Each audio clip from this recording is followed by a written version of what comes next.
नमस्कार दोस्तों, आज की हमारी कहानी है राजा अजीत सिंह की बेटी।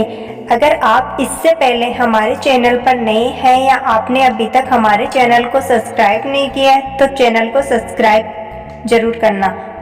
राजकुमारी रत्ना राजा अजीत सिंह की एकलौती पुत्री थी। वह अपनी पुत्री रत्ना के लिए एक सहयोगी वर की तलाश कर रहे थे। राजकुमारी रत्ना बहुत ही पढ़ी और कुशल थी। अनेक राजकुमार उससे विवाह करना चाहते थे। कई राजकुमारों ने तो राजा के पास शादी का संदेश भी भेज दिया। एक दिन राजा ने अपनी बेटी से बोला, बेटी अब आप बड़ी हो गई हो और आपके विवाह की उम्र हो गई है। बहुत लोगों ने तो तुम्हारे हुनर को देखकर विवाह का संदेश तक भेज दिया। तुम कहो तो मैं उन लोगों से बात करूं? इस पर राजकुमारी ने बोला, पिताजी मैं एक ईमानदार और योग्य आदमी से विवाह करना चाहती हूँ, चाहे वह राजकुमार हो या आम इंसान हो, क्योंकि अगर वह योग्य है तो अपने आप को ऊपर उठा लेगा। राजकुमारी ने आगे बोला, मैं सिर्फ 3 सवाल करूंगी, जो उसका जवाब देगा उससे मैं विवाह करूंगी। राजा ने कहा, ठीक है।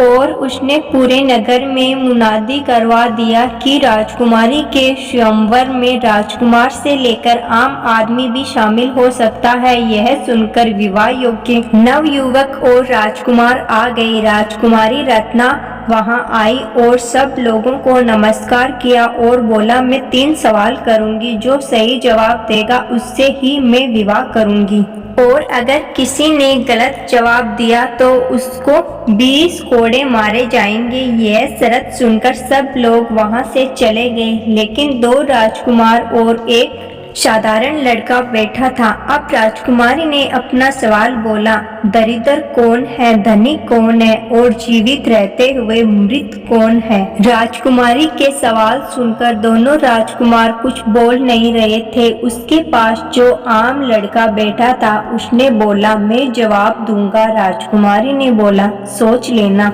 अगर एक भी जवाब गलत हुआ तो 20 कोड़ों की मार पड़ेगी। युवक ने कहा, कोई बात नहीं, अगर जवाब सही नहीं हुआ तो आपके प्यार में कुछ भी करने को तैयार हूँ। युवक ने जवाब दिया, पहले प्रश्न का जिसकी चाह असीमित है वह दरिद्र है। फिर युवक ने दूसरे प्रश्न का उत्तर दिया, जो पूर्ण रूप से संतोषी है वह धनी है।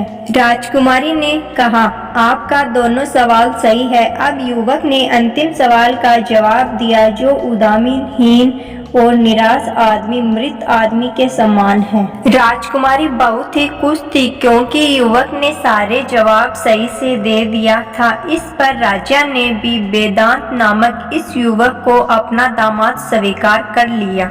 इस कहानी से हमें यह सीख मिलती है दोस्तों कि अगर आदमी गुणी है तो वह सब कुछ हासिल कर लेगा। उम्मीद करती हूँ दोस्तों आज की मेरी ये कहानी आप लोगों को पसंद आई होगी। अगर कहानी अच्छी लगी तो मेरे चैनल को सब्सक्राइब जरूर करना। धन्यवाद।